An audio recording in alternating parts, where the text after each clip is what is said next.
의아한 건 타가 너무 높다.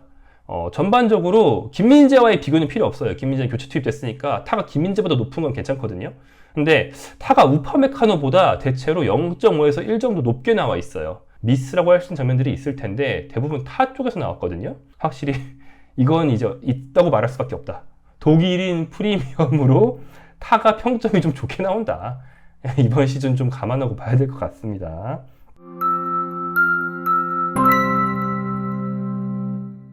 유럽을 떠난 손흥민 대신 손흥민급 드리블을 보여준 김민재 선수의 분데스리가 시즌 첫 경기, 교체 투입됐지만 분명히 희망을 봤던 바로 그 경기 현지 반응 정리해 드립니다. 안녕하세요. 풋볼리스트에서 볼리TV에서 주로 김민재 선수 얘기를 전해드리고 있는 빡빡이 기자 김정용입니다. 김민재 선수가 지난 23일 25-26 시즌 분데스리가 1라운드에 출전했습니다. 이 경기 분데스리가 개막전이었고요. 바이에른 뮌헨이 RB 라이프치히에 6대0 대승을 거뒀습니다. 참고로 이 라이프치히는 기억하시는 분들이 많이 있을 것 같아요. 바로 김민재와 해리 케인의 바이에른 공식 데뷔전에서 패배를 안겼던 팀입니다. 2년 전 슈퍼컵에서 이 팀을 못 넘어가지고 케인의 무관이 상당히 연장됐었죠.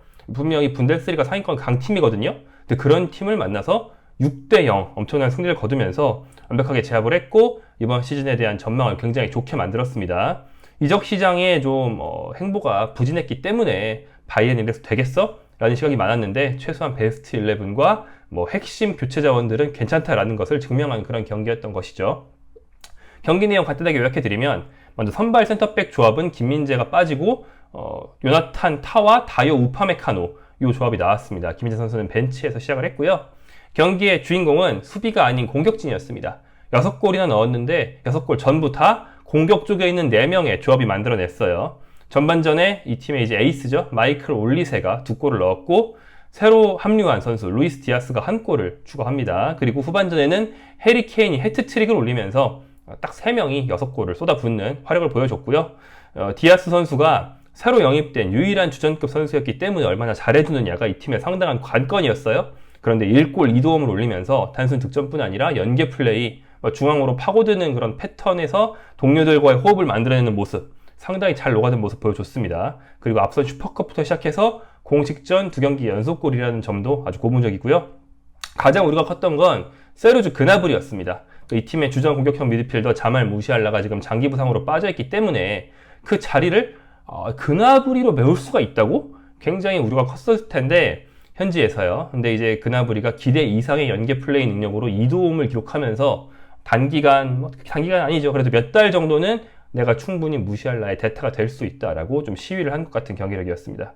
자, 미리 말씀드리면 이렇게 공격진이 주인공이었기 때문에 김민재 선수 기사가 현지에서 많이 나진 않았습니다. 머시를 하긴 했지만 아무래도 공격진이 먼저 스포트라이트를 받을 수밖에 없죠. 원래 이 팀 경영진이 연봉 절감을 상당히 중요한 과제로 설정했기 때문에 선수를 방출을 많이 하고 영입은 잘 안 한다라고 앞서 말씀드렸어요. 저희 지난 영상 보시면 잘 설명이 되어 있습니다. 그나브리가 충분히 해줄 수 있으니까 진짜로 안 산다.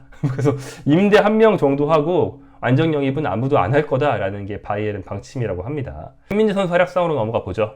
쉬다 온 몬스터, 못 막는다 라고 요약할 수 있겠는데요. 김민재 선수는 슈퍼컵에 이어서 교체 투입이 됐고요. 이번에는 68분에 투입돼서 막판에 한 20몇 분 정도 맡았습니다. 활약상의 하이라이트 역시 어시스트 장면이죠. 김민재 같은 센터백이 직접 어시를 기록하는 게 흔한 일은 아닌데 이게 얻어걸린 것도 아니고 완벽하게 만들었다라는 점입니다. 78분이었는데요. 상대의 스루패스가 시도되는 것을 눈치채고 김민재가 앞으로 올라가면서 가로채기를 합니다. 김민재 특유의 플레이죠. 근데 공을 잡는 순간에 이미 전진을 하고 있잖아요. 그 탄력을 그대로 살려서 상대 진영으로 돌진해 버립니다. 바이에른 진영 제일 뒤쪽, 물론 그게 하프라인 쯤이긴 했지만 거기서 공을 가로챈 뒤에 상대 페널티 박스 안까지 쫙 가로질러서, 횡이 아니고 종으로 쫙 가로질러서 들어가는데 한 대충 2초? 순식간에 드리블로 올라갔고, 이게 상대 선수가 없는 데를 그냥 뛰어 올라갔다는 게 아니에요. 돌파를, 상대 선수 최소 2명 이상을 직접 돌파하면서 상대 문전으로 들어갑니다. 그 다음에 케인에게 내줬고 케인이 왼발로 마무리하면서 김민재의 확실한 어시스트가 정립이 됐습니다. 자, 김민재 선수가 이 장면으로 보여준 거 역시 스피드의 부활이죠. 아킬레스 거염에 시달리면서 지난 시즌 후반기에 뛸 때는 스피드가 안 나오는데 진짜 억지로 꾸역꾸역 뛰는 모습들도 있었고요. 점프력도 안 나왔고 여러모로 좀 아쉬웠는데 이번 경기에서는 지난 시즌 초반에 보여줬던 모습, 뱅성 콩파니 감독에게 무한 신뢰를 받을 때 지나치게 신뢰받아서 좀 빼줘라, 그럴 때도 꾸역꾸역 김민재를 투입했던 그 시절의 모습이 돌아왔습니다. 쉬대원 몬스터였고요. 자, 그 밖에도 자신의 장기를 좀 보여줬는데요. 김민재 선수의 기록 중에서 눈에 띄는 거, 10m 이상 드리블 전진 3회, 그러니까 짧은 시간 동안 3회니까 대략 8분당 1회 골이라는 건데, 이 드리블 전진이라는 것은 센터백에게 상당히 중요한 능력 중에 하나입니다. 센터백들이 공을 잡았는데 앞에 막는 선수가 없으면 드리블로 쫙 치고 올라가는 그런 모습들 볼 수 있고, 그런 걸 센터백들이 주저하면 감독들이 올라가! 패스하지 말고 몰고 올라가! 이렇게 손짓하는 거, 유럽 축구뿐 아니라 대표팀이나 K리그에서도 보실 거예요. 저 뒤에서 센터백이 겁먹어가지고 장거리 패스는 하려고 그러면 당연히 정확도가 떨어지죠. 앞이 비어있을 때는 몰고 올라가면서 가까운 거리에서 숏패스를 해야 정확도도 높아지고, 둘째로 그래야 상대 압박 한 명을 자신에게 끌어들인 다음에 패스를 하기 때문에 동료를 도울 수 있거든요. 이게 몰고 올라가는 게 센터백의 기본 능력인데 김민재 선수가 이날 자주 보여줬다, 그렇게 해석하시면 되겠습니다. 자, 원래 김민재 선수의 장점이라서 지난 시즌에는 31분당 1회, 그러니까 경기당 3회 정도 나왔다고 하는데 이것도 꽤 많은 거거든요. 근데 이번 경기는 무려 8분당 1회, 엄청났습니다. 김민재 선수의 활약에 대해서 현지 반응이 좀 나왔는데요. 먼저 경쟁자, 잠재적 파트너, 잠재적 경쟁자인 요나탄 타 선수의 반응이 있었습니다. 타 선수가 인터뷰를 엄청 많이 해요. 기본적으로 믹스존에서 선수를 다 잡는데 독일 선수들은 거의 응하거든요. 독일어로 이제 인터뷰를 하고 가야 되니까. 근데 외국인 선수들은 안 하는 경우들이 꽤 있고, 김민재 선수는 보통 잘 안 해요. 영어나 독일어가 알아들을 수는 있지만 말이 유창하진 않다, 그래서 좀 오해를 살 수 있으니까 좀 조심한다라는 차원에서 안 하는 걸로 알고 있거든요. 근데 이제 요나탄 타는 거의 매번 하고 있습니다. 몇 경기 되지도 않았는데 타가 그런 얘기를 했어요. 김민재 득점 상황의 어시스트에 대해서 마치 마라도나처럼 아름다운 질주였다, 축하한다 라고 했습니다. 마라도나급 드리블이었다. 사실 우리 한국인들이 보기에는 손흥민 선수 벌리전을 생각하게 하는 그런 돌파였는데, 일반적으로는 이제 개인 돌파에 축구 역사상 1인자 마라도나에 비유했다는 건 극찬이죠. 좋은 얘기 해줬습니다. 당연히 타가 김민재의 경쟁자라고 해서 두 선수가 사이가 나쁘거나 서로 막 째려보고서는 같이 밥도 안 먹고 그럴 일은 없거든요. 사이는 좋은 거죠. 타는 뜻밖의 독일인이고 독일 밖에 살아본 적이 없는 걸로 아는데 우파메카노랑 불어로 얘기한다고 해요.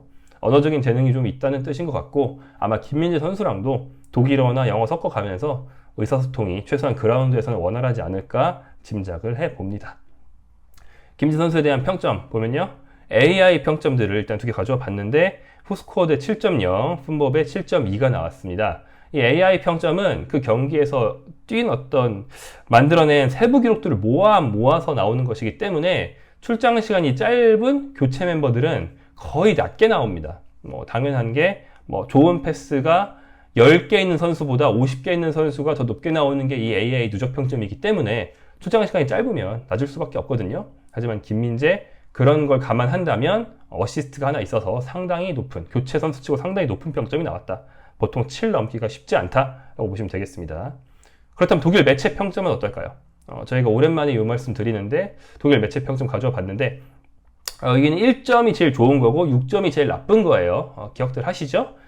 또 학점 같은 느낌입니다. 1이 A뿔이라고 보시면 되고, 2점이 A 정도 되고, 3이 B, 4가 C 이런 식으로 가는 거죠. 그래서 1에서 6까지 있어요. 독일은 고등학교나 대학교에서 그 성적표 학점 나올 때도 A뿔, A, B, C 이렇게 나오는 게 아니고 1, 2, 3, 4, 5 이렇게 나온대요. 그 가장 익숙한 학점 시스템을 평점에 그대로 반영한 거라고 생각하시면 쉽습니다. 10점 만점이 아니에요. 1점이 제일 좋은 겁니다. 그래서 김민재 선수 빌트에서 2점, 슈퍼크스에서 2.5점, 라디오 방송국 RAN에서 2점, 슈퍼루트에서 2.5점, 전반적으로 한 A에서 A- 정도 되는 아주 좋은 점수 받았습니다. 당연히 멋진 어시스트가 있었기 때문에 교체 투입됐지만 호평을 받을 수밖에 없었겠죠. 근데 여기까지는 당연해요. 그리고 이제 공격진은 참고로 거의 다 1, 2 사이에서 왔다 갔다 합니다. 헤트트릭한 해리케인은 거의 어지간하면 1 줬죠. 의아한 건 타가 너무 높다. 전반적으로 김민재와의 비교는 필요 없어요. 김민재는 교체 투입됐으니까 타가 김민재보다 높은 건 괜찮거든요. 근데 타가 우파메카노보다 대체로 0.5에서 1 정도 높게 나와 있어요.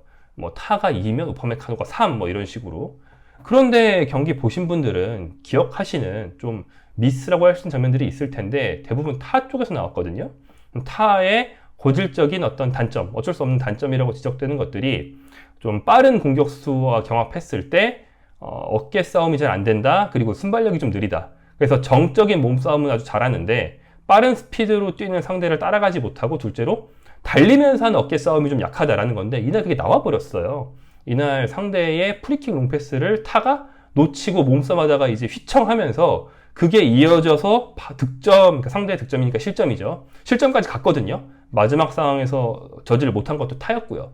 사실은 타 때문에 한 골을 먹었는데 상대가 실책을 한 덕분에 그게 취소가 됐어요. 상대가 프리킥을 그냥 킥으로 처리하지 않고 상대 키커가 프리킥 상황에서 공을 이렇게 만지다가 킥을 해버려가지고 드리블을 한 골이 된 거예요.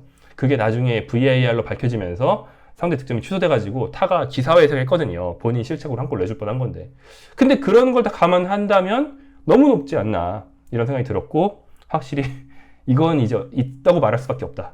독일인 프리미엄으로 타가 평점이 좀 좋게 나온다. 이번 시즌 좀 감안하고 봐야 될 것 같습니다.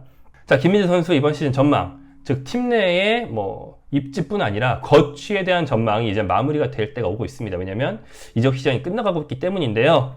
이제야 이 말이 나왔습니다. 김민재 선수 잔류라고 하는 기사들이 나오고 있습니다. 일단 개막전 치른 직후에 상당히 잘해준 김민재 우파메카노에 대해서 영입설, 타 팀의 영입설이 나왔습니다. 그 팀은 바로 이탈리아 강호 인테르 밀란인데요. 인테르 밀란은 그 팀에서 보유하고 있는 센터백 파바르, 이 선수도 바이에른 선수인데 파바르가 나갈 경우에 대체 선수로 바이에른이 팔 생각이 있다는 김민재, 아니면 바이에른과 계약 기간이 1년밖에 안 남은 우파메카노 둘 중에 한 명을 사겠다 라는 식의 보도가 나온 바가 있습니다. 하지만 성사될 가능성이 상당히 낮은데요. 왜냐하면 바이에른이 원하는 그 상당한 이적료를 인테르가 댈 수가 없다. 인테르가 돈이 많지 않기 때문입니다. 그래서 김민재 선수를 다른 팀이 살 가능성 지금 거의 차단되어 있고요. 김민재만큼 잘하는 센터백이 시장에 있지도 않다라는 점까지 생각해 볼 때는 잔류할 것이다. 이런 보도들이 나오고 있습니다. 자, 키커 김민재 선수에 대해서 저 선수는 좀 믿음이 안 가고 이런 식으로 이제 그동안 계속 써왔던 그 키커인데 키커도 이렇게 이번에 보도를 했어요. 몇 주 동안 매각 후보였던 김민재지만 바이에른에 잔류할 것으로 보인다. 남은 이적 시장 동안 사우디 등에서 거액이 제한되지 않는 한 김민재는 새 시즌도 바이에른에서 활약할 것이다 라고 기사를 썼습니다. 이제야 이 소리를 하네요. 자, 현지 지역지 TZ 미는 지역지로서 바이에른에 대해서 상당히 전문성이 있고 취재를 잘하는 그런 매체죠. 여기 역시 김민재의 잔류 쪽으로 가닥을 잡고 보도를 했습니다. 참 이 얘기를 이제야 한다는 게 그러니까 계속 말씀드린 것처럼 김민재 선수를 연봉 절감을 위해서 팔 수는 있어요. 공격진도 다 그래서 팔았다고 말씀드렸으니까 이거 역시 지난번 영상에 저희가 설명을 구체적으로 해드린 바가 있습니다. 근데 그건 그렇다 쳐도 김민재 실력이 안 된다느니 이런 소리는 진짜 말도 안 되는 소리인데 만약에 진짜 실력에 불만이 있다 그러면 김민재를 대체할 수 있는 실력의 센터백을 미리 사든가 예를 들어서 레알 마드리드 간 하위선 이런 어린 센터백을 진지하게 좀 사든가 했으면 모르겠는데 전혀 그런 움직임이 없었거든요. 근데 이적 시장 다 끝나가는데 이제 와서 김민재만큼 잘하는 센터백 살려고 그러면 매물이 아예 없죠. 불가능한 얘기거든요. 당연히 남는 거였다. 물론 여기 기사에서 나온 사우디의 개입, 갑자기 사우디 측에서 연봉을 지금에 10배를 준다 이러면 갈 수 있죠. 어쩔 수 없습니다. 하지만 그런 일만 없다면 안 나간다. 지금으로선 바이에른 잔류 확률이 90% 이상이다. 제가 보기에도 그런 것 같고요. 사실 그동안 많은 이적설이 나온 게 두 가지 요인의 콜라보죠. 선수를 보호하지 않고 이런 식의 기사의 거리를 흘리던지 아니면 적극적으로 반박하지 않는 구단 수뇌부의 행태. 둘째, 현재 언론들 바이에른 선수는 김민재뿐 아니고 조금만 핑계 있으면 이 선수 발린다, 불안하다 이러면서 방출설을 계속 내면서 판매 부수를 늘리는 현지 매체들의 행태. 이 두 가지가 콜라보를 이루면서 김민재 선수 기사가 많이 나왔던 것이고 사실 그렇게까지 불안한 적은 없었다. 이렇게 보시면 되겠습니다. 그래서 김민재 선수 이제 아무런 얘기가 안 나올 것이냐? 그렇지 않습니다. 우리에게는 걱정할 일은 아닌데 좀 재밌는 거가 남아 있어요. 뭐냐면 김민재 선수의 주전 경쟁입니다. 근데 이 주전 경쟁이라는 거 저는 오히려 좋다라고 생각해요. 왜냐면 너무 믿음을 받아서 혹사당하는 김민재가 아니라 띄엄띄엄 뛰는 김민재가 낫다. 그게 뭐 몇 달에 한 번씩 뛰는 게 아니고 한두 경기 걸러서 한 번씩 뛰는 김민재가 더 좋다. 왜냐? 그동안은 너무 호사당하다가 후반기에 이미 몸이 갈려가지고 컨디션이 떨어지는 현상이 뭐 솔직히 빅리그 간 뒤에 3시즌 연속으로 나왔거든요. 그런데 그게 아니고 전반기 쉬엄쉬엄 뛰다가 제일 중요한 후반기에 더욱 잘해서 욕을 안 먹는 김민재. 이게 또 좋지 않습니까? 그래서 좀 기대가 되고요. 둘째, 이번 시즌 끝나면 월드컵이 있습니다. 북중미 월드컵 때까지 몸 관리를 잘 해서 100%의 컨디션으로 미국 뭐 혹은 멕시코에 가는 김민재. 이것도 보고 싶죠. 사실 김민재 선수가 그동안 2번의 월드컵 참가 기회가 있었는데 한 번은 부상으로 아예 못 가고 한 번은 대회 죽은 부상으로 제 컨디션이 아니었잖아요. 우리가 뜻밖의 김민재를 온전하게 월드컵에서 써먹은 적이 한 번도 없습니다. 그런 두 가지 요인을 본다면 김민재 선수가 주전 경쟁을 좀 하면서 뛰었다 안 뛰었다 하는 거 차라리 좀 좋다고 생각합니다. 자, 개막전에서 눈에 띈 한 가지 또 있는데요. 뭐냐면 김민재 선수가 경기력 자체는 괜찮았어요. 뭐 충분히 뭐 좋은 장면들이 있었고 뭐 아주 안정적인 모습들도 있었고 했는데 힘들어 하더라고요. 그러니까 숨을 눈에 띄게 몰아쉬고 있었다. 교체 투입된 선수임에도 불구하고. 근데 이게 프리시즌 경기들에서도 그랬거든요. 이게 어떤 뜻이냐? 아마 경기 체력이 마련되지 않은 것 같다. 그러니까 선수의 경기 체력이라는 거는 뭐 모든 근육량이나 복귀할 준비가 다 된 뒤에도 뭐 풀타임을 몇 경기는 뛰어봐야 비로소 그 풀타임을 뛴다는 것에 몸이 적응을 하고 이렇다는 얘기들을 많이 하거든요. 그래서 김민재 선수가 이제까지 선발로 뛰지 않은 것은 뭐 경쟁에서 밀렸다라는 차원보다는 이 선수가 아직 90분을 못 뛴다라고 감독이 판단해서 서서히 복귀 수술을 밟는 게 아니냐 이렇게 볼 수 있습니다. 그렇다면 김민재 선수의 첫 선발 투입은 언제가 될까요? 그것은 바로 이번 주중이 될 것 같습니다. 왜냐하면 포칼 경기가 있어요. 슈퍼컵 때문에 포칼이 좀 밀려서 주중 경기인 이번 목요일에 베헨 비스바덴 3부 팀을 상대로 갔습니다. 이 경기에 아마 김민재 선수가 첫 선발 출전을 하지 않을까 싶고요. 만약 그렇게 된다면 주말 일요일에 열리는 라리가가 아니죠. 분데스리가 2라운드 아우크스부르크전은 교체 출장이 더 유력할 것 같습니다. 하지만 만약에 리가 2라운드 경기에 선발로 나온다면 그것은 김민재 선수가 우리 생각보다 더욱더 주전 경쟁을 잘 하고 있다. 타를 더욱더 빨리 밀어내고 원래 자리로 돌아갈 수도 있다. 라는 뜻이 되겠죠. 그러니까 나빠질 건 없습니다. 지금처럼 가도 괜찮고 좋아지느냐 이 두 가지가 있을 뿐입니다. 자, 요약해 드리겠습니다. 한 줄 요약보다는 세 줄 요약에 가깝겠는데요. 자, 일단 김민재 걱정은 하는 거 아닙니다. 월클인 실력의 선수들 걱정은 하는 게 아니다. 둘째, 그래서 편하게 보십시오. 마음 편하게 보셔도 되고요. 셋째, 저희도 편한 마음으로 김민재 선수 소식을 이번 시즌 내내 지난 시즌과 마찬가지로 전해드리도록 하겠습니다.